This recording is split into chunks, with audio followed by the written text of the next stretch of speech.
J'ai acheté à mes parents un pantouse de 475 000 $ pour l'anniversaire de mon père, en espérant qu'il aurait enfin la paix. Quand je suis arrivé, maman pleurait et papa était par terre, la famille de ma sœur avait emménagé. Son mari l'a mis dehors, en prétendant que c'était sa maison. Puis je suis entré. Et le silence est tombé. Bonjour, je m'appelle Éloin. Avant de commencer, dites-moi, d'où m'écoutez-vous en ce moment? Parce que quelque part, quelqu'un d'autre apprend la même leçon que moi. Parfois, les personnes que vous aimez le plus sont celles qui vous détruisent en premier. Il faisait déjà chaud en milieu de matinée à Austin, le genre de chaleur qui faisait miroiter le trottoir. Du balcon du Pantouse, je pouvais voir le lac Lady Bird attrapant la lumière du soleil comme du verre. J'avais passé des mois à imaginer cette vue, à imaginer mes parents se tenant ici, enfin en paix. Après tout ce qu'ils avaient fait, les longues heures au restaurant, les nuits où ils rentraient sentant la graisse et l'épuisement, ils méritaient cela. Je voulais leur donner quelque chose qui disait « Vous pouvez arrêter de vous battre maintenant ». L'agent immobilier m'avait remis les clés la semaine dernière. Même maintenant, le métal semblait lourd dans ma main, comme le poids de chaque sacrifice qu'ils avaient fait pour moi. J'avais emballé la boîte avec soin. Un ruban argenté et un mot glissé en dessous. Pour toutes les fois où vous m'avez donné plus que ce que vous pouviez vous permettre. Quand mes parents sont arrivés, mon père s'est tenu près de la porte comme s'il avait peur d'entrer. Ses mains tremblaient et j'ai réalisé qu'il portait encore sa vieille veste de travail, effilochée au poignet. « Éloin » a-t-il murmuré. « Ce n'est pas pour nous. »« Si » lui ai-je dit. « Chaque centimètre carré. » Les yeux de ma mère se sont remplis de larmes alors qu'elle traversait le grand salon. « Tu as acheté ça pour nous? Tu n'aurais pas dû, ma chérie. » Sa voix tremblait entre la fierté et la culpabilité. Le même ton qu'elle utilisait quand je payais les courses. J'ai souri même si quelque chose en moi se serrait. Vous avez tous les deux passé votre vie à vous assurer que nous allions bien. C'est votre tour maintenant. Papa a regardé par la fenêtre, son reflet dessiné par la ligne d'horizon. Tu nous as donné plus que ce dont nous n'avions jamais rêvé. Pendant un moment, c'était parfait. Nous avons ri, pris des photos, fait des plans sur la façon dont maman décorerait la chambre d'amis. Elle voulait des rideaux bleu pâle, quelque chose qui ressemblait à une bouffée d'air. Je l'ai regardée toucher le comptoir, le marbre frais sous ses doigts. Elle avait l'air plus petite dans cet espace, en sécurité, mais incertaine d'y appartenir. Puis l'ascenseur a sonné. La voix de Sable a porté avant que je ne la voie. « Waouh, tu as vraiment mis le paquet, hein ?» Elle est entrée, ses talons claquant sur le carrelage, suivie de son mari Calder. Ses lunettes de soleil sont restées en place, même à l'intérieur. Il a jeté un regard lent et approbateur à l'endroit. Trop lent. Ses yeux ne bougeaient pas comme ceux de quelqu'un d'impressionné. Ils bougeaient comme ceux de quelqu'un qui calcule. Sable a posé un sac cadeau. Tu n'avais pas à faire tout ça, Éloin. C'est un peu trop, tu ne crois pas? J'ai forcé un rire. Tu me connais. Je ne fais pas dans la demi-mesure. Son sourire n'a pas atteint ses yeux. Non, tu ne l'as jamais fait. Maman s'est précipitée pour leur verser du vin, sa voix flottant entre la fierté et un bavardage nerveux. Calder a pris le verre, l'a levé paresseusement. À la famille, a-t-il dit, bien que cela sonne plus comme un toast à la propriété. Alors qu'il se promenait dans l'appartement, je l'ai regardé passer ses doigts sur les meubles, comme pour tester la texture de quelque chose qu'il possédait déjà. Il s'est arrêté près de la fenêtre où papa se tenait plus tôt et a dit doucement. Pas mal. Ça a du potentiel. J'ai ri pour détendre l'atmosphère. Ce n'est pas une annonce immobilière, Calder. Il a eu un sourire narquois. Une habitude. Le dîner est arrivé plus tard. Des plats à emporter simples dans des assiettes en cristal. Papa a insisté pour utiliser la belle vaisselle que j'avais achetée, même si nous mangions des tacos. Si nous sommes dans un endroit comme celui-ci, a-t-il dit, nous devrions nous comporter en conséquence. Pendant un moment, j'ai cru que nous étions heureux. Nous avons trinqué. Nous avons parlé de l'avenir, de peut-être prendre un chien. J'ai pensé que peut-être, enfin, nous étions le genre de famille qui ne brisait pas les choses quand elles allaient bien. Mais ensuite, je suis allé remplir mon verre et je l'ai entendu, doucement, derrière le mur de la cuisine. La voix de Calder. Si elle a vraiment acheté ça, ce sera de toute façon à leur nom. On trouvera une solution. Sable a ri. Ce rire bas et confiant que je connaissais depuis l'enfance. Celui qui précédait toujours quelque chose de cruel. Elle le cédera. Elle le fait toujours. L'air m'a manqué. Je suis resté là, les doigts froids contre le comptoir, à écouter. Ils ont continué à parler, calmes et désinvoltes, comme si ce qu'ils préparaient n'était pas une trahison, mais une affaire. À ce moment-là, tout en moi s'est brisé. La fierté, la chaleur, le soulagement. J'ai réalisé que l'amour ne vient pas toujours avec la loyauté. Parfois, il vient avec un moyen de pression. Plus tard dans la soirée, les autres se sont lancés dans des conversations sur les meubles et les vues. Mais je ne pouvais pas me défaire de ce que j'avais entendu. Les rires semblaient trop forts, les lumières trop vives.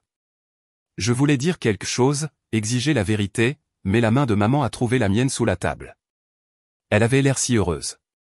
Enfin, ses rides adoucies par la joie, et j'ai ravalé mes mots. Quand la nuit s'est terminée, je suis sorti sur le balcon. La ville pulsait en contrebas, pleine d'inconnus aux vies plus simples. Papa m'a rejointe, son bras chaud autour de mes épaules. Tu nous as donné plus que ce que nous méritons, a-t-il dit doucement. J'ai hoché la tête, bien que ma gorge soit nouée. À travers la vitre, j'ai vu Calder derrière lui, faisant tourner les clés de la maison à son doigt comme un jouet. Ma mère a ri à quelque chose qu'il a dit, inconsciente du poids de ce qu'il tenait. Le son de ses clés qui s'entrechoquaient, porté par la nuit, d'où mes aigus, un écho que je ne comprenais pas encore. J'ai à peine dormi. Ce son de clés qui s'entrechoquaient résonnait dans ma tête comme une sonnette d'alarme que je ne voulais pas comprendre. Juste avant le lever du soleil, mon téléphone a vibré sur la table de chevet. L'écran s'est allumé avec un seul mot. Maman. Je l'ai laissé sonner 2 fois avant de répondre, me frottant les yeux pour chasser la fatigue. Sa voix tremblait. Et loin. Je ne savais pas qui d'autre appeler. Ton père est dehors. Il est encore tombé. Calder a dit que c'était un malentendu. Un malentendu. J'ai enfilé un jean et j'ai attrapé mes clés. L'air du matin était encore épais de l'humidité estivale, mais mes mains étaient froides sur le volant. Le Penthouse n'était qu'à 15 minutes, mais chaque feu rouge donnait l'impression que cela durait 1 heure. Quand je suis arrivé à l'immeuble, le réceptionniste m'a fait un demi-sourire, comme s'il n'était pas sûr de devoir dire quelque chose. Je l'ai dépassé en courant et j'ai pris l'ascenseur directement. À la seconde où les portes se sont ouvertes, j'ai eu le souffle coupé. Des boîtes empilées haut dans le salon, étiquetées au marqueur noir épais, cuisine Redmond. Jouet Redmond. Chambre principale Redmond. Un camion jouet gisait sur le sol à côté d'une pile de chaussures qui n'était pas celle de ma mère. L'odeur m'a frappé ensuite. Pas la douce lavande et le citron que j'avais laissé, mais une forte odeur artificielle comme un désodorisant pulvérisé sur du moisi. La photo de mes parents, celle que j'avais encadrée et accrochée au-dessus de la cheminée, avait disparu. À sa place, une grande toile de sable, Calder et leurs 2 enfants souriant sur une plage de Floride, comme si elle avait toujours été à eux. J'ai traversé lentement l'espace, le cœur battant plus fort que mes pas. Du coin de l'œil, j'ai vu un mouvement près de la piscine. Papa. Il était dehors, assis sur une chaise de patio sans chaussettes ni chaussures, ses pantoufles abandonnées près de la porte coulissante.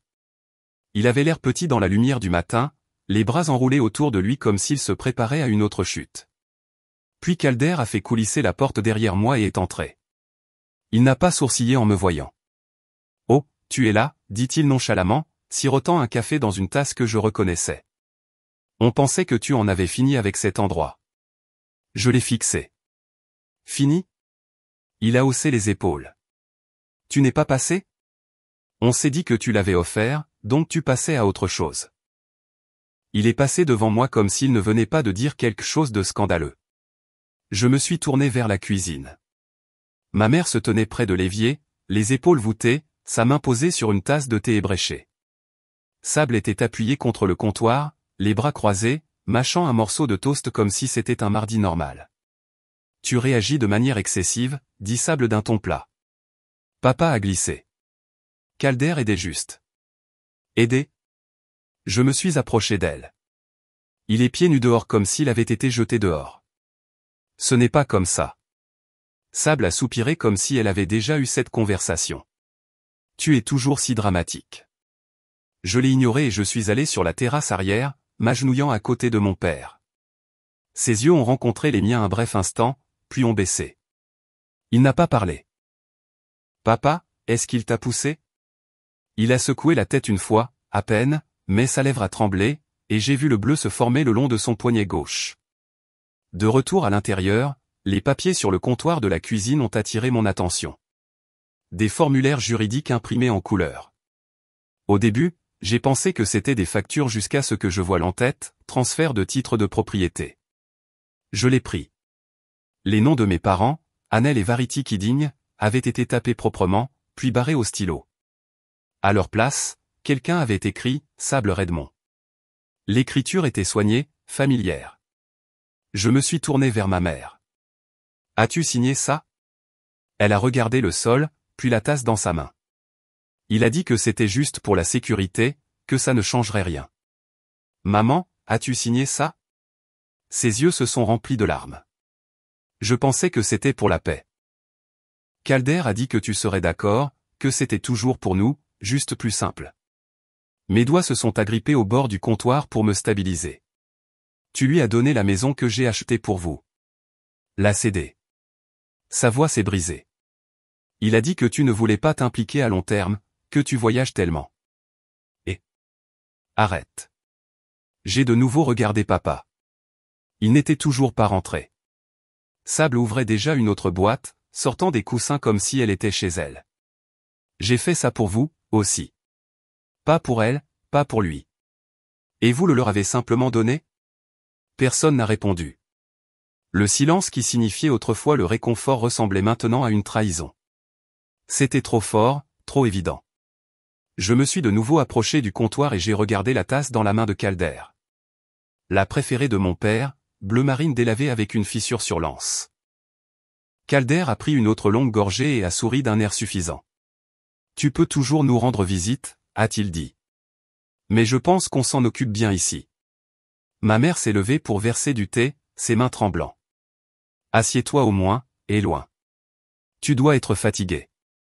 Elle a poussé une tasse vers moi, mais ses mains ont glissé. Du thé chaud a éclaboussé les documents, maculant l'encre. Il s'est accumulé au centre, juste au-dessus de l'endroit où leur nom était autrefois. Personne n'a bougé. J'ai ramassé lentement le papier mouillé, la page maintenant froissée et tachée comme tout ce que j'avais essayé de préserver. J'ai regardé Sable, puis Calder. Ma voix est sortie basse, stable. Ce n'est pas fini. Calder s'est adossé à sa chaise et a souri, levant légèrement la tasse vers moi comme pour un toast. Tu as raison. Ça ne fait que commencer. Je n'ai pas répondu. Je me suis simplement retourné et je suis sorti. La porte vitrée s'est refermée derrière moi avec un murmure, mais ce cliquetis, les clés tombant dans le bol en céramique près de la porte, m'a suivi dans le couloir comme un fantôme. Le temps que j'arrive à ma voiture, le ciel était déjà sombre.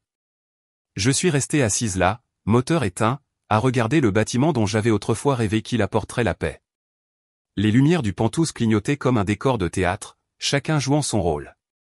Mais le scénario avait changé, et je n'avais aucune idée à quel point il avait été réécrit. J'ai sorti mon carnet de la boîte à gants. Mes mains tremblaient en feuilletant les pages. Liste de courses, croquis, rappel, et maintenant. Trahison. La signée. Calder a dit que tu serais d'accord. Ces mots ne me lâchaient pas. J'entendais ma mère les répéter encore et encore dans ma tête, essayant de trouver où sa peur s'arrêtait et où son choix commençait. Elle n'a jamais été imprudente. Nerveuse, oui. Douce, certainement, mais négligente avec quelque chose comme ça. Non, quelque chose n'allait pas. J'ai commencé à lister ce que je savais. L'acte de propriété était au nom de Sable. La signature correspondait à celle de maman, mais ne lui ressemblait pas. Calder en était lui-même témoin.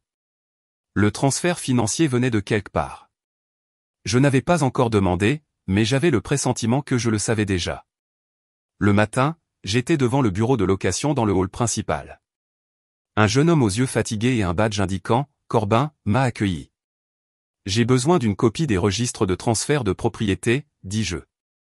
Il a cligné des yeux, se déplaçant derrière le bureau. Je pense que c'est confidentiel. Je me suis penché un peu. Je suis la fille. J'ai offert la propriété. Quelque chose ne va pas. S'il vous plaît. Il a hésité. Écoutez, je ne devrais probablement pas, mais quelque chose dans tout ce dossier ne m'a pas semblé correct. Il a tapé quelques touches, puis a tourné son écran vers moi. Une copie numérique de l'acte de propriété brillait en retour. C'était là, le nom de ma mère, sa vraie signature, ou du moins c'est ce qu'il semblait. Et juste en dessous, la case du témoin signé, Calder Redmond. Ma bouche s'est asséchée. Qui l'a notarié, ai-je demandé. Il a de nouveau fait défiler, puis a froncé les sourcils. Il est dit que cela a été vérifié électroniquement, mais il n'y a pas de vidéo enregistrée ou de contre-signature. C'est inhabituel. Puis-je en avoir une copie imprimée? Il me l'a tendue tranquillement. Ne dites simplement pas que c'est moi qui vous l'ai donnée. En retournant à ma voiture, les pièces ont commencé à s'emboîter comme des dominos. J'ai consulté le compte familial que j'avais créé il y a des années. Initialement créé pour payer les impôts et les charges pour papa et maman. Je n'y touchais presque plus ces derniers temps, mais Calder avait aidé une fois pendant la crise du Covid. Je l'avais ajouté temporairement sous une autorisation d'urgence. Je ne l'ai jamais retiré. Et maintenant, les frais de transfert, le changement de titre, tout avait été payé à partir de ce même compte. Mon argent, ma signature indirectement, mon piège. Je suis resté assise au volant, laissant le poids de tout cela s'installer. Pas seulement trompé, utilisé. Chaque geste attentionné que j'avais fait était une corde qu'il nouait autour de mon propre cou. J'ai conduit jusqu'à la maison, sans même me souvenir des feux ou des virages. Mon appartement ressemblait à une chambre d'hôtel. Trop calme, trop propre, trop détaché de l'épave dont je venais de sortir. J'ai fait du thé par habitude, mais il est resté intact. Puis j'ai fait quelque chose que je n'avais pas fait depuis longtemps. J'ai sorti de vieilles photos. Sable et moi sur des balançoires, des gâteaux d'anniversaire, nos parents nous tenant toutes les deux. Mais sur chaque photo, il y avait une subtile inclinaison. Je le voyais maintenant. Elle, toujours au milieu. Son sourire, toujours plus grand. Sa main sur le cadeau avant qu'il ne soit à moi. J'ai murmuré à personne. Elle ne voulait pas les aider. Elle voulait les posséder. On a frappé plus tard dans la soirée, doucement, avec hésitation. C'était papa. J'ai ouvert la porte et je me suis écarté. Il avait l'air plus vieux que dans mes souvenirs, plus petit. Il a enlevé sa casquette et la tenue à deux mains. Je ne peux pas rester longtemps, dit-il. Il surveille. J'ai hoché la tête. Pourquoi es-tu ici? Il a baissé les yeux. Pour te dire de ne pas passer aux pentouses. Pas avant un moment. Pourquoi? De quoi a-t-il peur? Il dit que tu vas semer la zizanie. Que c'est mieux si tu laisses tomber. Et tu le crois? Il ne pouvait pas me regarder. Ta mère a peur. Elle ne savait pas ce qu'elle signait. Mais maintenant, c'est fait. On ne peut pas se permettre plus de tension. Vous avez peur de la paix ou vous avez peur de lui? Ai-je demandé. Silence. Puis il s'est tourné pour partir. Papa, ai-je appelé. Il s'est arrêté à la porte. Tu savais que je ne serais pas d'accord avec tout ça. Tu le savais. Et tu les as laissés te dire que je le serais.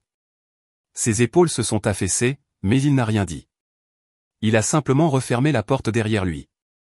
Ce n'est qu'à minuit que je me suis assise de nouveau devant mon ordinateur portable. J'avais besoin de le voir par moi-même, de savoir ce qu'il restait. Mon compte d'épargne, 0 sur 0. J'ai cligné des yeux.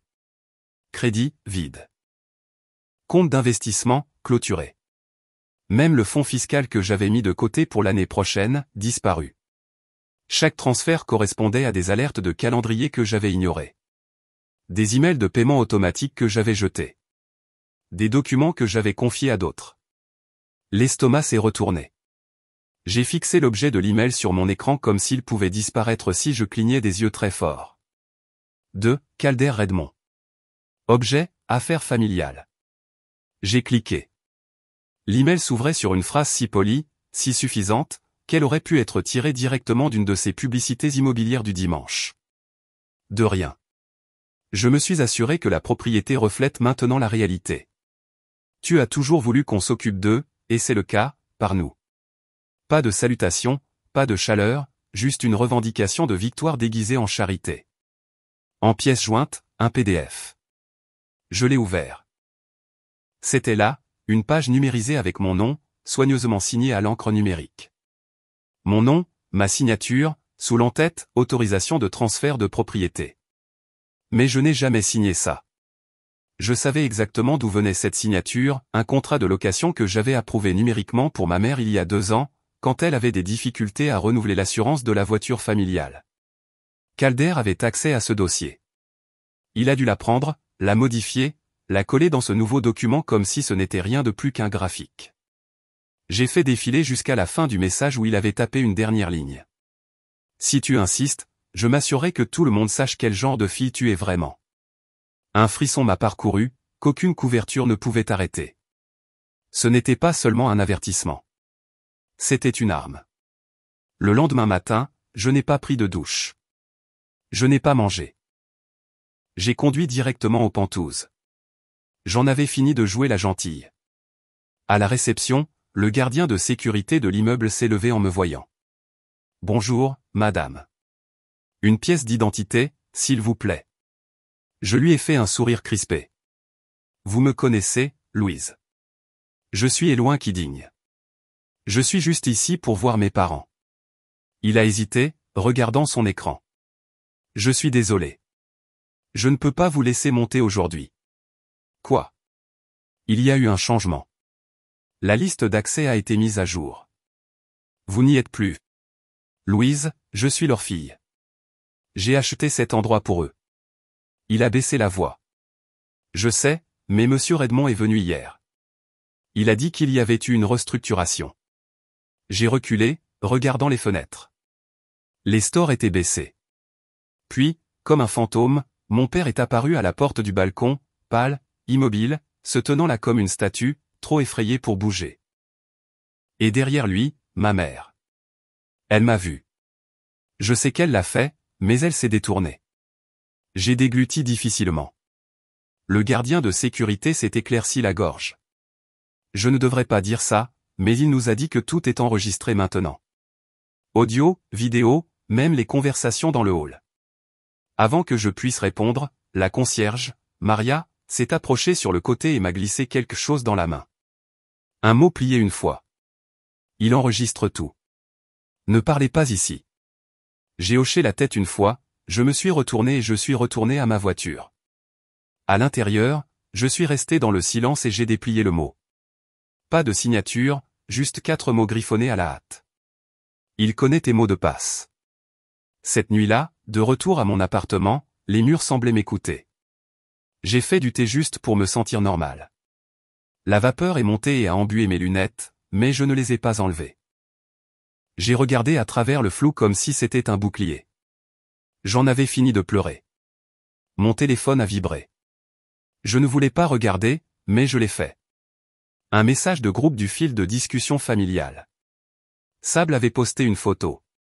Toute la famille assise à la table de la salle à manger du Penthouse. Même mon père, bien qu'il ait l'air d'avoir été positionné là pour la photo. Sable avait légendé, la paix enfin. Merci, Éloin. J'ai senti l'air me manquer. Mon téléphone a de nouveau sonné. Une vidéo cette fois. Calder se promenant dans le Penthouse, faisant une visite comme si c'était une maison modèle. À un moment donné, la caméra a baissé, et elles étaient là, les clés accrochées à sa ceinture, comme un trophée de chasse. J'ai jeté le téléphone sur le canapé. Assez. J'ai sorti tous les dossiers que j'avais, chaque email, chaque alerte de calendrier, chaque déclaration de revenus des 2 dernières années. J'ai commencé à créer une chronologie, transaction par transaction.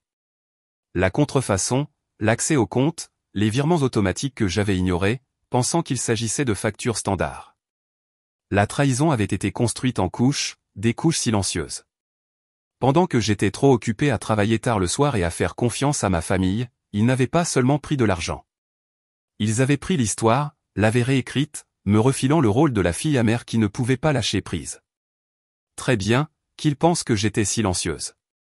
J'utiliserai ce silence comme une armure. J'ai travaillé jusqu'à ce que mes yeux me brûlent.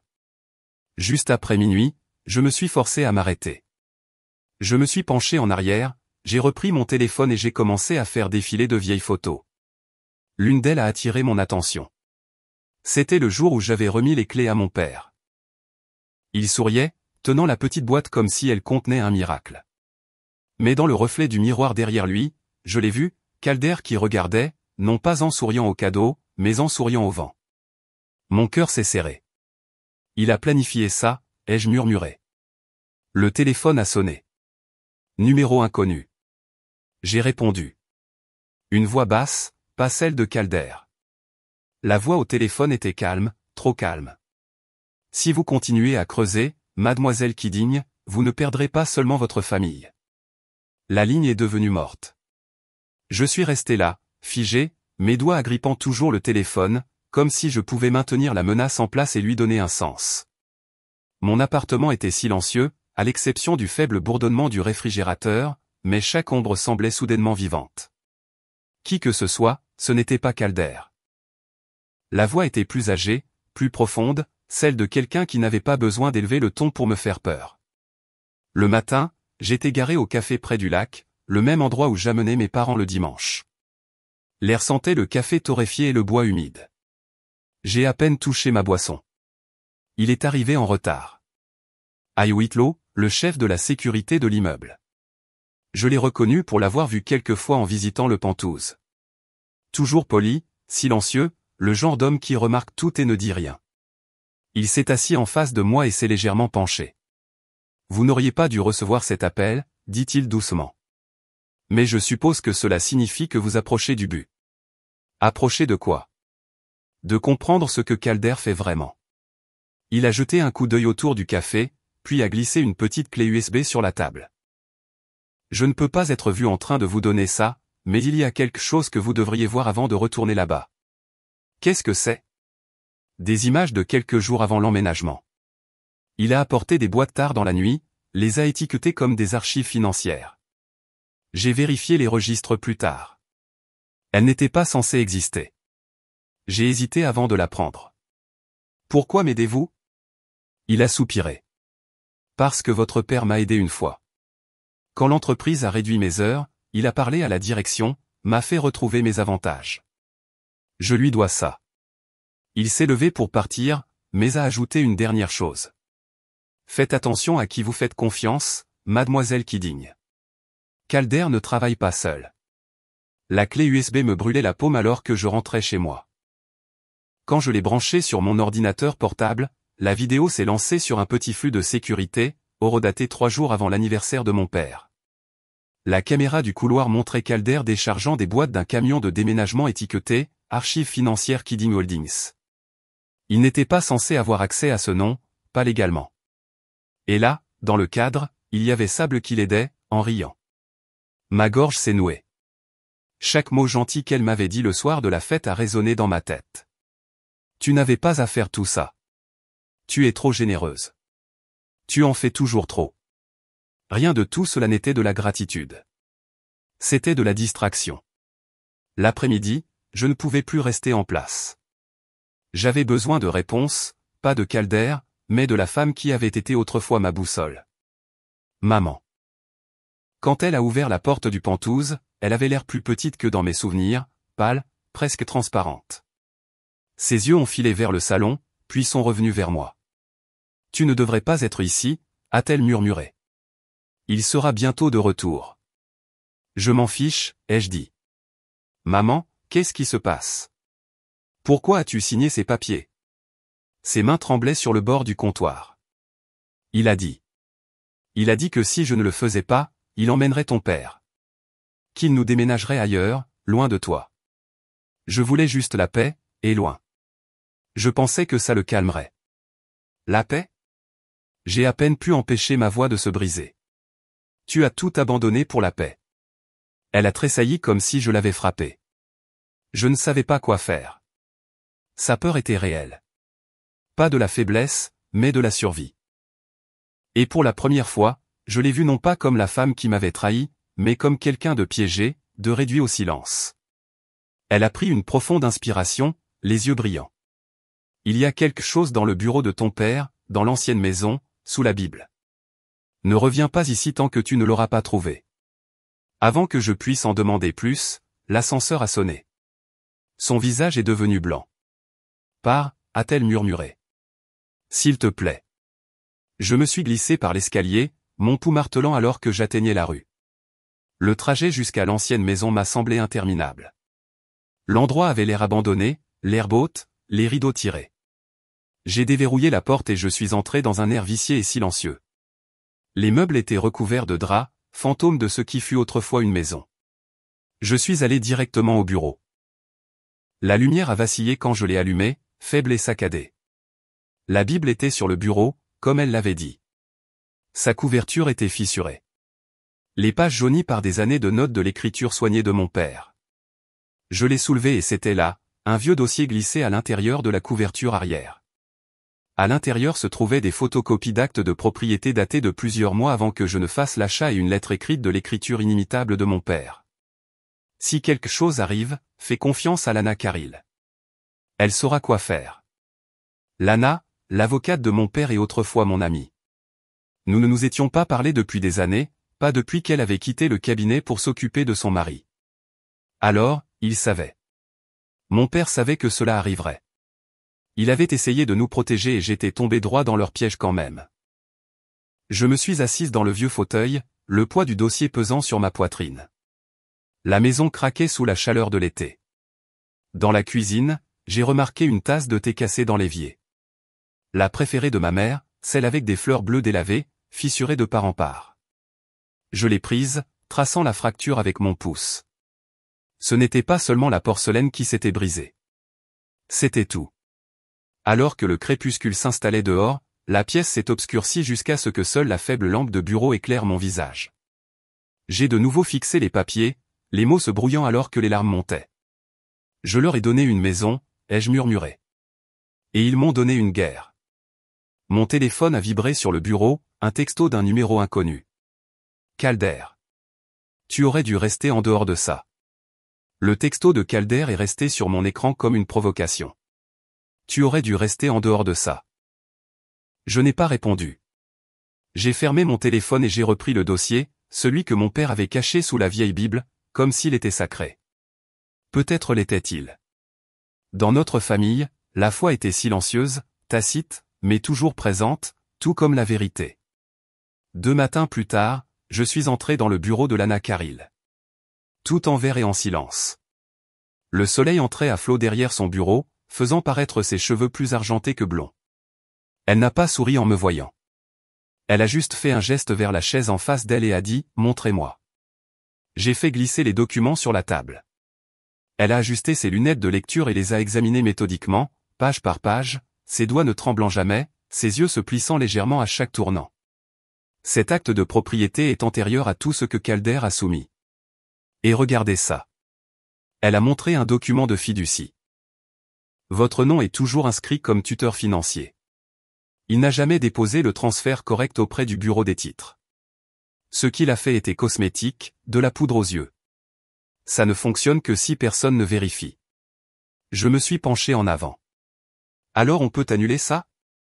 Elle m'a regardé, calme mais concentrée. Non, on n'annule pas. On le laisse continuer à creuser. On ne combat pas le feu par le feu, et loin. On le laisse allumer l'allumette lui-même. J'ai cligné des yeux. Vous voulez qu'il se dénonce lui-même? Il est arrogant, dit-elle. Les hommes comme lui en font toujours trop. Ils veulent gagner et être vus en train de gagner. C'est là qu'il va glisser. Elle a exposé le plan comme une guerre silencieuse. Je devais jouer la fille brisée, docile, pleine de remords. Lui donner la performance dont il avait besoin pour se sentir en sécurité. Pendant ce temps, je collecterais tout, chaque mot, chaque lapsus, chaque document qu'il pensait que je ne comprenais pas. Et quand il essaierait de déplacer l'argent ou de vendre la propriété, Lana attendrait. Cette nuit-là, je me suis assise à ma coiffeuse et j'ai répété. Ma voix, mon visage, la façon dont mes épaules se courbaient quand je ne me battais pas. J'ai répété les excuses jusqu'à ce qu'elles ressemblent à une berceuse que je pourrais chanter dans mon sommeil. Je n'ai pas pleuré. Plus maintenant. Je me suis regardé dans le miroir et j'ai dit à voix haute, tu as fini de pleurer. Maintenant, tu joues la comédie. L'après-midi suivant, je suis arrivé aux Penthouse comme si je rendais visite pour le dîner du dimanche. Je portais des couleurs douces, pas de maquillage sauf du mascara. Mes cheveux attachés en arrière d'une manière que maman aimait autrefois, inoffensive, contrôlée. Calder a ouvert la porte lui-même. Il avait l'air satisfait, suffisant même, comme s'il avait déjà écrit la fin de cette histoire et que je venais juste lire mes répliques. Eh bien, dit-il en s'appuyant d'un bras sur le cadre. Je ne m'attendais pas à te voir si tôt. J'ai souri, doucement, avec effort. Je suis venu faire la paix. Il s'est écarté et m'a laissé entrer. Le salon avait l'air différent, plus froid, plus cher. Une nouvelle table basse en marbre se trouvait entre deux fauteuils gris pâle. Une immense peinture à l'huile était accrochée au-dessus de la cheminée. Quelque chose d'abstrait et de ridicule. Tout ce qui ressemblait autrefois à mes parents avait été dépouillé. Sable était dans la cuisine, les bras croisés, les yeux plissés. Elle n'a pas parlé. Calder a fait un geste vers le canapé. Assieds-toi. Je peux te servir quelque chose? Du thé. Avant que je puisse répondre, Sable a dit avec un demi-sourire, maman dit que ça aide à calmer les nerfs. Il a ri. J'ai hoché la tête. Du thé, ce serait bien. Alors qu'il se dirigeait vers la cuisine, j'ai plongé la main dans mon sac et j'ai activé l'application d'enregistrement vocal. Mon téléphone était bien en vue sur la table, écran sombre. Ils n'ont pas remarqué. Calder est revenu, posant la tasse avec soin. Je ne l'ai pas bu. Je l'ai posé à côté du plateau en marbre où se trouvaient maintenant les clés, polies, intactes, un trophée. Il s'est assis en face de moi, les jambes croisées, détendu comme un homme qui pense posséder tout ce qui se trouve dans la pièce. Tu sais, dit-il, la paix a un coût. Tu leur as donné la maison. Peut-être que la prochaine fois, tu liras les petits caractères. J'ai incliné la tête. Peut-être. Sable a finalement parlé. Pourquoi es-tu vraiment ici? Pour faire la paix, ai-je répété. C'est tout. Le reste de la visite s'est estompé dans un bavardage creux. Il s'est vanté. Elle a souri d'un air suffisant. J'ai hoché la tête, petite et silencieuse. Je les ai laissés croire que je me ratatinais. Mais j'ai tout vu. Le nouveau routeur sous la télé. La montre de luxe que Calder ne pouvait pas se permettre l'année dernière. La photo de famille remplacée par une de ses fils près de la piscine. Les pantoufles de mon père avaient disparu de la porte arrière. Quand je me suis levé pour partir, Calder ne m'a pas raccompagné. Sable m'a observé comme un faucon, mais alors que je sortais dans le couloir, j'ai aperçu le miroir du couloir. Celui qui reflétait autrefois les dîners de famille et les toasts d'anniversaire. Le visage de ma mère y est apparu, derrière la porte. Elle n'a pas parlé, elle a juste articulé 2 mots. Fais attention. Je ne me suis pas retourné. J'ai juste marché jusqu'à l'ascenseur, la poitrine serrée, la gorge sèche. De retour dans ma voiture, j'ai branché mon téléphone et j'ai téléchargé le fichier audio directement à Lana. Cela a pris quelques secondes. Sa réponse est arrivée plus vite que prévu. Reçu. Nous sommes en mouvement. Faisons-les payer. Le message de Lana était encore sur mon écran quand je me suis finalement endormi bien après minuit. C'était la première fois depuis des semaines que j'avais l'impression de pouvoir respirer, d'avoir un plan, une voie à suivre. Mais au lever du soleil, tout avait changé. Mon téléphone n'arrêtait pas de vibrer. D'abord, c'était un bourdonnement bas et insistant sur la table de chevet. Puis il s'est allumé, clignotant avec des appels manqués, des textos, des alertes d'application, des dizaines. J'ai cligné des yeux à travers la lumière matinale, confuse. Puis je l'ai vu. Mon nom en tendance sur les forums locaux d'Austin, les pages de potins de la communauté. Même le segment radio du matin l'avait repris. Le titre était brutal. Une fille escroque ses parents âgés pour leur prendre leur maison. Je me suis redressé, la couverture emmêlée autour de mes jambes, le cœur battant. Le message avait tout. Une photo de moi souriant, tendant les clés du Pantouz à mon père. Le même moment que j'avais cru sacré. La légende enfonçait le couteau. Elle a promis la paix à son père, puis l'a mis à la porte une semaine plus tard. En dessous, des centaines de commentaires s'accumulaient à la seconde. Quel genre de fille fait ça? Avare. Dégoûtant. J'espère que les parents la poursuivront jusqu'à la ruine. Les photos n'étaient pas seulement de ce jour-là. Elles étaient choisies. Moi entrant dans le bâtiment, sortant, une photo floue de ma voiture. Même une de ma mère sur le balcon, regardant au loin comme une veuve tragique. Et sur chaque photo, Calder ressemblait aux héros affligés. Il l'avait fait. Il avait frappé le premier, et numériquement. Il ne s'agissait pas de vérité. Il s'agissait d'image, de réputation, de contrôle. J'ai essayé d'appeler ma mère. Pas de réponse. Mon père, directement sur la messagerie vocale. J'ai réessayé. Puis encore, rien. Quelques minutes plus tard, un texto est arrivé de Sable. Tu l'as bien cherché. Peut-être que la prochaine fois, tu réfléchiras avant d'humilier la famille. Humilier la famille? Je suis resté là, mon corps figé, mes mains molles sur mes côtés. Ce n'était pas de la rage. Pas encore. C'était quelque chose de plus froid, comme si mes entrailles étaient en train de s'effacer. Puis l'email est arrivé d'un client de longue date. Hello, je suis tombé sur quelque chose en ligne. J'espère que ce n'est pas vrai, mais si c'est le cas, nous devrons peut-être suspendre notre projet. J'ai répondu du mieux que j'ai pu. Ce n'est pas vrai. J'expliquerai bientôt. Mais même cela semblait faible, comme si je criais sous l'eau. En début d'après-midi, j'ai cessé d'essayer de me défendre. J'ai fermé mon ordinateur portable, j'ai coupé les notifications et je me suis assise par terre dans mon salon, les yeux ouverts, l'esprit vide. Pas de larmes, juste le silence. Je dois être resté comme ça pendant plus d'une heure, peut-être plus, jusqu'à ce que le téléphone sonne. C'était Lana. Ne poste rien, dit-elle immédiatement. Pas un mot. J'ai hoché la tête même si elle ne pouvait pas me voir. Ils te veulent bruyante, et loin. Ils te veulent frénétique. C'est plus facile de te faire passer pour instable.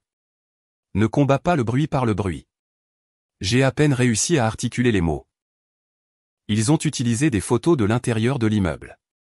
Nous pensons que c'est Maria, a dit Lana. Elle est sous pression. Calder lui offre probablement quelque chose. J'ai fermé les yeux. Maria avait toujours été gentille, polie. Mais dans cette histoire, la gentillesse avait une date d'expiration. Ils construisent un récit, a poursuivi Lana. Un faux récit. Mais si nous maintenons le cap, nous réduirons le leur en cendres, et nous le ferons avec des faits. J'ai pris une profonde inspiration. Bien, dis-je. Alors, laissons-les le construire. Nous allumerons la mèche. Ce soir-là, j'ai traversé la ville sans vraiment réfléchir. Je ne l'ai pas dit à Lana. Je ne l'ai dit à personne. J'avais juste besoin de le voir par moi-même. Je me suis garé à 2 rues du Penthouse et j'ai fait le reste du chemin à pied, en restant dans l'ombre. Il n'était que 20 heures et les lumières étaient allumées à l'intérieur. Je suis resté de l'autre côté de la rue, caché derrière un arbre. À travers les hautes fenêtres du balcon, je les ai vus, Sable riant, Calder un verre levé pour un toast quelconque. Ma mère était assise à table, immobile, les épaules voûtées, la tête basse, puis lentement, elle a porté ses mains à son visage.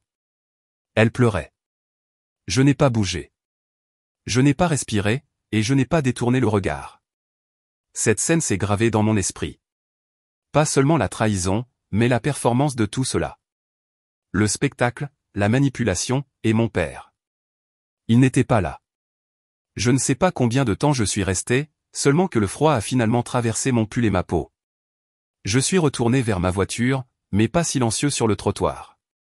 Ils veulent que je sois humilié, ai-je murmuré. Qu'il l'est pour l'instant. Parce que cette fois, l'humiliation ne m'a pas brisé. Elle m'a concentré. Ma colère n'était plus du feu. C'était de la glace, immobile, précise, dangereuse.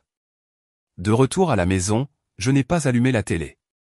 Je n'ai pas rouvert mon ordinateur portable. Au lieu de cela, je me suis assise à la table de la cuisine où le soleil du matin frappait juste comme il faut le week-end. J'ai regardé dans le vide et j'ai tout planifié. Je savais comment cette histoire se terminait, non pas avec leur victoire, mais avec la mienne. J'ai finalement ouvert mon ordinateur portable vers minuit. Les articles étaient toujours là, les forums toujours en effervescence. Calder avait même posté une nouvelle photo. Lui, debout près de la porte d'entrée, tenant les clés du Penthouse. La légende disait « Enfin à la maison ». En arrière-plan, je l'ai vu. La tasse de thé, celle que ma mère utilisait tous les matins, maintenant juste un accessoire dans sa mise en scène illusoire. J'ai fermé le navigateur. Mon visage se reflétait faiblement sur l'écran sombre, calme. S'ils veulent la guerre, ai-je murmuré, ils l'auront. Mon téléphone s'est allumé avec un nouveau message de Lana. Retrouvons-nous demain. J'ai quelque chose qui change tout. Le message de Lana est resté avec moi toute la nuit, comme un film tirant en avant dans l'obscurité. Je n'ai pas beaucoup dormi. Je n'en avais pas besoin. Quelque chose en moi avait changé. Plus de doute. Plus de questionnement sur ma réaction excessive. Maintenant, je savais que ce n'était pas seulement une trahison. C'était du vol, de l'abus et une humiliation calculée. Et ils allaient apprendre ce que signifiait me sous-estimer. En fin de matinée, j'étais dans le hall du bureau de Lana, en centre-ville. Les fenêtres s'étendaient du sol au plafond, encadrant la ligne d'horizon d'Austin comme une salle d'audience à part entière. Ce bâtiment avait toujours senti le bois poli et le pouvoir tranquille. Aujourd'hui, il sentait la justification. Près des portes vitrées attendaient deux hommes en costume sur mesure, la quarantaine, les cheveux gominés, des sourires faux. Je ne les reconnaissais pas, mais je connaissais le type. Mademoiselle Keating, dit l'un d'eux en s'avançant. Calder Redmond nous a autorisé à vous offrir un règlement. Si vous vous retirez discrètement, vous conserverez une partie de la fiducie, une partie généreuse, compte tenu des circonstances. Mais si vous poursuivez cette affaire publiquement, il laissa sa phrase en suspens, laissant la menace flotter dans l'air comme de la fumée. Lana n'a pas scié. Elle s'est approchée de moi, calme comme un glacier. Sinon quoi, a-t-elle demandé, la voix stable. Vous exposerez les dossiers falsifiés de votre client, le harcèlement, la fraude qui est déjà en cours d'examen juridique par la ville? Silence. Les hommes se sont regardés. Le plus grand a contracté la mâchoire, a ajusté ses boutons de manchette et n'a rien dit. Ils sont partis sans un mot de plus. Quand la porte s'est refermée derrière eux, Lana s'est tournée vers moi et a souri. Pas le genre de sourire chaleureux, mais le genre qu'un chirurgien donne juste avant l'incision. Ils ont cédé les premiers. Nous sommes entrés dans son bureau et nous nous sommes assises l'une en face de l'autre. Elle a fait glisser un dossier sur la table. Voilà. Tout ce dont nous avions besoin. À l'intérieur se trouvaient les documents de la copropriété que Calder avait manipulés mais non déposés à la ville. Lana avait déjà soumis les originaux du bureau de mon père. Les registres légaux me reconnaissaient toujours comme l'unique détentrice de la fiducie. Il se croyait malin, a-t-elle dit. Mais l'erreur de Calder a été de penser que l'apparence comptait plus que la procédure. Il a falsifié les apparences. Nous avons la loi. J'ai fixé les papiers, mon nom imprimé à l'encre noire là où il avait essayé de m'effacer. Vous êtes toujours la propriétaire légale du Penthouse, a confirmé Lana. Ils ne l'ont jamais eu. Je me suis lentement rassise, le souffle coupé. Des semaines de doute, d'isolement, d'humiliation. Renversée par quelques lignes sur une page. Je n'étais pas folle. Je n'étais pas impuissante. J'avais raison. Ce soir-là, j'ai changé de vêtements, j'ai attaché mes cheveux et j'ai conduit jusqu'au Penthouse une dernière fois. Lana m'accompagnait. Aucune de nous n'a beaucoup parlé en chemin. Quand nous sommes arrivés à l'immeuble, je n'ai pas attendu la permission. J'ai dépassé le bureau du concierge, les portes polies de l'ascenseur, jusqu'au dernier étage. Calder a ouvert la porte avec son sourire narquois habituel. Tu ne peux vraiment pas lâcher l'affaire, hein? J'ai soutenu son regard. Tu as raison, parce que ça n'a jamais été à toi pour commencer. Lana s'est avancée à côté de moi, dossier à la main. Avec effet immédiat. Cette propriété revient à sa détentrice de fiducie légitime, Madame Elouin Keating. Elle lui a tendu l'avis légal. Le seau en haut scintillait sous la lumière du couloir. À l'intérieur, j'ai entendu une inspiration brusque. Sable était figé près de la cheminée. Ma mère tenait une tasse en porcelaine qui lui a glissé des mains et s'est brisée sur le marbre. Et puis, derrière eux, mon père. Il se tenait près de l'entrée du couloir, plus mince que dans mes souvenirs, mais stable. Assez, Calder, a-t-il dit. Sa voix était calme mais définitive. Pendant un instant, tout s'est arrêté. Même Calder avait l'air secoué. Puis il a ri. Pas d'amusement. Du désespoir. Tu penses que ce petit papier change quoi que ce soit, a-t-il lâché. Tu penses que cette maison, cette famille est à toi maintenant? Non, dis-je doucement. Mais ça, oui. J'ai sorti mon téléphone de la poche de mon manteau et j'ai appuyé sur lecture. Sa voix a rempli le Penthouse. Peut-être que la prochaine fois, tu liras les petits caractères. L'enregistrement de notre dernière rencontre, celle qu'il ne savait pas que j'avais faite. Chaque mot, chaque ricanement condescendant, chaque menace. Lana a remis une copie à l'officier de police qui nous avait suivis. Coercition, fausse déclaration. Nous soumettrons ceci comme preuve. Le sourire narquois de Calder a disparu. Il a essayé de parler, mais rien n'est sorti. Ma mère était figée sur place, ses mains tremblantes. Ma sœur s'est adossée au mur, la bouche serrée. Pour une fois, elle n'avait rien à dire. Je suis entré et j'ai marché vers le couloir où se tenait mon père. Il m'a regardé pour la première fois depuis ce qui semblait une éternité. M'a vraiment regardé. Il m'a tendu une note pliée, fragile et jaunie par le temps. J'ai laissé ça pour toi, a-t-il dit doucement. Au cas où je ne pourrais pas, il n'a pas terminé. Je l'ai ouverte. Si tu lis ceci, c'est que je n'ai pas pu te protéger d'eux. Mais tu as toujours eu quelque chose de plus fort que moi. Le courage. Utilise-le et pardonne-nous quand tu le pourras. Ma gorge s'est nouée. Je l'ai pris dans mes bras, et il m'a serré, faiblement méprisant. Ma mère pleurait maintenant, silencieusement. Je ne lui ai pas dit grand-chose, je me suis juste penché et j'ai murmuré, tu n'as pas besoin de demander pardon, juste la paix. Puis je suis allé à la table d'entrée. Les clés étaient là, les mêmes que j'avais remises il y a des semaines, maintenant froides et intactes. Je ne les ai pas brandies comme une victoire. Je n'ai pas souri. Je les ai posées à plat sur la table, non pas comme une réclamation, mais comme une conclusion. Derrière moi, la tasse de thé brisée restait sur le sol, ses morceaux scintillant comme la vérité dans la lumière du couloir. Je me suis retourné, j'ai croisé le regard de Lana et j'ai hoché la tête. Nous sommes sortis sans nous retourner. Le soleil avait commencé à se coucher. Une lueur douce et chaude couvrait la ville. Pas agressive, juste assez. Alors que nous sortions sur le trottoir, Lana m'a touché l'épaule. Tu l'as fait. C'est fini. J'ai secoué lentement la tête. Pas encore, ai-je dit. Il me reste une chose à faire. 2 semaines se sont écoulées avant que je trouve le bon matin. Une aube douce teintée d'or qui n'exigeait rien de moi. Pas de tribunal, pas de confrontation, pas de masque, juste moi. J'ai conduit seul jusqu'au Penthouse. Pas de dossier à la main, pas de plan en tête. Le personnel de l'immeuble m'a salué poliment, le genre de politesse qui n'est pas sûr si vous êtes une cliente ou un fantôme. Je ne me suis pas arrêté pour expliquer. L'ascenseur s'est ouvert comme s'il se souvenait de moi. Je suis sorti et j'ai traversé le silence. Tout semblait identique, mais était différent, plus léger, plus vide, honnête.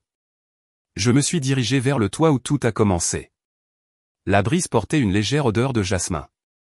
Ma mère avait l'habitude d'en planter dans de petits pots en argile, jurant qu'ils fleurissaient mieux près de la lumière du soleil. L'air du matin sentait encore son odeur, même si elle n'était pas montée ici depuis des semaines. J'ai posé la vieille Bible de famille sur la table, celle qui contenait autrefois la lettre de mon père, et à côté, j'ai placé la tasse de thé. Il avait fallu 3 tentatives et beaucoup d'époxy pour la recoller. Les fissures étaient profondes et visibles, mais elle tenait debout dans son imperfection, tout comme moi. Cet endroit était censé apporter la paix, ai-je murmuré, regardant le soleil poindre à l'horizon. Peut-être que maintenant, il le peut enfin. Je n'ai pas pleuré. Je n'ai pas souri. Je suis juste resté là, dans le silence, laissant le moment s'installer. Plus tard ce matin-là, j'ai retrouvé mon père dans un petit parc à l'est de la ville. Il était en avance, assis sur un banc sous un vieux chêne. Il s'est levé lentement en me voyant, s'agrippant à la poignée d'une canne noire usée. Toujours trop têtu pour demander de l'aide, dis-je doucement. Il a souri. Toujours trop fier pour admettre que j'en ai besoin. Nous avons fait un tour lent autour de la fontaine. Aucun de nous n'a pressé le silence. Ta mère voit quelqu'un, a-t-il dit finalement. Un conseiller, un vrai. Elle commence à parler. Je l'ai regardée, attendant. Elle a dit qu'elle pensait que le silence maintenait la famille unie. J'ai hoché la tête. Ce n'était pas le cas. Il nous faisait juste souffrir. Ses yeux se sont remplis de larmes, mais il les a séchés en clignant des yeux. Mais tu l'as brisé, et loin. Le cycle. Tu nous as donné une chance de recommencer. Je n'ai pas répondu. J'ai juste passé mon bras sous le sien et j'ai continué à marcher. Ce soir-là, un message a illuminé mon téléphone, de sable. Je ne savais pas de quoi il était capable. Je suis désolé. Je l'ai fixé un long moment, le pouce planant au-dessus de l'écran. J'ai tapé une réponse, l'ai effacée, en ai tapé une autre, puis j'ai tout supprimé. Certaines excuses n'ont pas besoin de réponse, ai-je pensé. Et puis j'ai bloqué son numéro, non pas par amertume, juste pour tourner la page.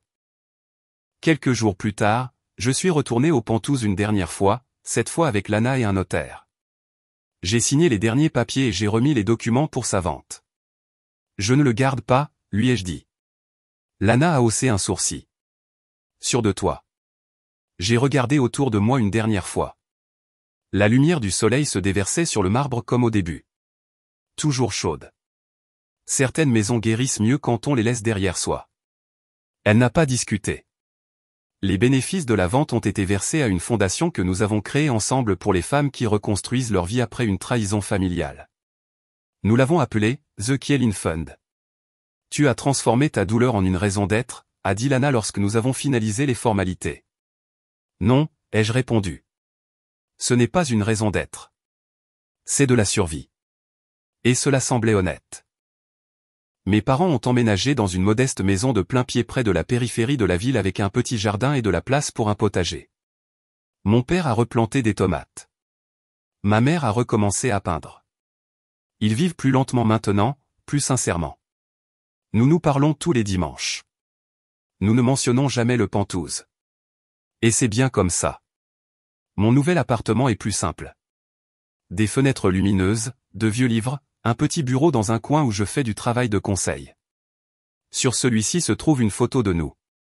Prise le jour où nous avons emménagé dans le Pentouz il y a toutes ces années. Je reconnaissais à peine cette version de moi. Elle avait l'air si pleine d'espoir, si prête à tout donner pour une famille qui ne savait pas comment le recevoir. Elle n'avait aucune idée qu'elle devrait tout perdre pour se trouver. Les clés reposent maintenant dans une petite boîte en bois sur l'étagère. Un rappel, pas un trophée. La tasse de thé est près de la fenêtre, toujours fissurée, toujours debout. Je n'ai jamais récupéré la Bible sur le toit. Je l'ai laissée derrière moi avec la lettre de mon père à l'intérieur. Certaines histoires sont destinées à rester là où elles appartiennent. On dit que le pardon libère. Peut-être. Mais pour moi, la liberté a commencé au moment où j'ai cessé d'attendre qu'ils comprennent et que j'ai choisi de me comprendre moi-même. Je leur ai donné une maison, mais j'ai bâti ma paix de mes propres mains.